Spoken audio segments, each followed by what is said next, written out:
Hey, good morning everybody. Bray Catyb from Methods Machine Tool here. We're just giving you a little bit of a sneak peek of our upcoming open house and all the preparations. Over to the left here, we got a few of the robo drill models, short bed, a couple of long beds. This has been our staple here with Methods for, quite a few years. To the right over here, we had a Weiler lathe.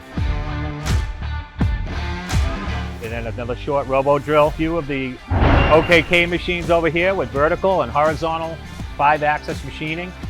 Our Kiwa line, the KH4500 with multiple pallets, great for high production. And as we move further down, we have a small compact MMT machine, the MH320A. Great machine. As we come further down, you can see we're doing more preparations on our Yazda, the mother of the machine tools, PX30, multi-pallets, high precision. On the left here, we got Nakamura Tomy with the MX100 and the WY150. Multi-axis machining, both V-axis and multiple turrets.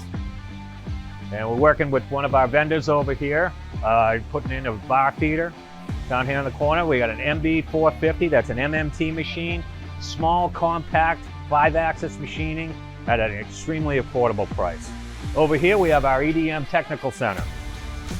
We have 5 machines, all up and running. We'll all be showing different demos and the latest technology and EDM. And then the secret sauce of Methods Machine Tool, which is our automation. We're going to show 4 different styles of our standard automation on different size robo drills, different technologies. People who haven't been here before to Methods, they can come in, they can see our production facility. Well, this is just a sneak peek, and hopefully we'll give you some more details next week.